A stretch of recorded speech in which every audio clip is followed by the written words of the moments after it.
শিক্ষকদের থেকে এবং যে শিক্ষকরা আমাদেরকে ছেড়ে চলে গেছে তাদের জন্য খুব কষ্ট হচ্ছে। কারণ আমি একজন গরিব মায়ের সন্তান। আমার বাবা একজন গরিব কৃষক ছিল। অর্থনৈতিক ভাবে আমাদের পারিবারিক ওই অবস্থা ছিল না, টাকা দিয়ে পড়ার মতো ব্যবস্থাও ছিল না। কিন্তু আমাদের শিক্ষকরা যখন নিজের সন্তানের মতো আমাদেরকে পড়িয়েছেন, আজকে আমি সেই শিক্ষকদের কামনা করছি এবং যে শিক্ষকরা আমরা সেটি আছে তাদের ছোঁয়া এবং ভালোবাসায় আমি আজকে এই পর্যায়ে আসতে পেরেছি। আমি যখন হরিপুর স্কুলে ব্যবস্থাপনা কমিটির দায়িত্ব এবং জগন্নাথ পরিষদের সুযোগ্য চেয়ারম্যান মামুন ভাই আমাকে সুযোগ করে দিয়েছেন, আমার প্রথম স্বপ্ন আমি আমার শিক্ষকদেরকে একত্রিত করে সম্মাননা জানাবো এবং এই বিজ্ঞানের জন্য কাজ করার চেষ্টা করবো। বিশেষ করে আমাদের ওই বিদ্যালয় থেকে যারা সারা বাংলাদেশে ছড়িয়ে আছে, এই শিক্ষক থেকে যারা আজকে অনেক উঁচুতে পৌঁছেছেন, তাদের সাথে প্রজন্মের কিন্তু অনেক শেয়ার হয়েছে।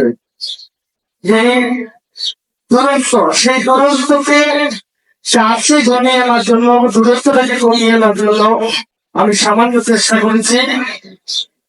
আমি অনুরোধ করবো যারা এই বিদ্যালয় থেকে আজকে সারা বাংলাদেশের অবস্থানে আছেন, তারা এই বিদ্যালয়ের জন্য কাজ করবেন।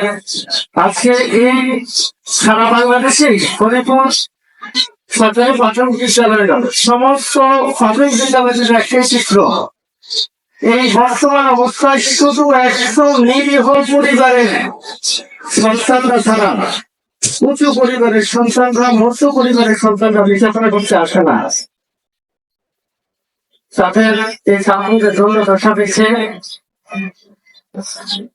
আপনাদের সহযোগিতা কামনা করছি, যাতে এই সন্তানরা জনগণের শেখ হাসিনা তাদেরকে অবৈতনিক ভাবে পড়াচ্ছেন এবং জানুয়ারি 1 তারিখ সকলের কাছে বই তুলে দিচ্ছেন।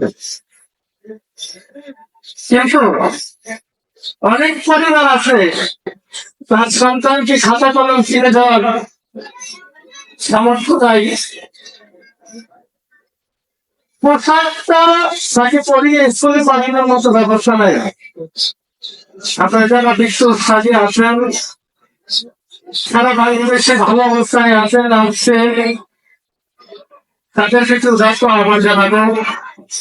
আমাদের এই প্রজন্মের জন্য আপনাদের এগিয়ে আসুন, আপনাদের সহযোগিতা, আপনাদের আন্তরিকতা, আবার আমরা এই বিদ্যালয়কে কুমিল্লার একটি শ্রেষ্ঠ বিদ্যালয় হিসেবে আপনাদের সামনে উপস্থাপন করতে পারবো। আমি এই অনুরোধ আপনাদের কাছে করছি। আমি এই পর্যায়ে বক্তব্য রাখার জন্য অনুরোধ করছি,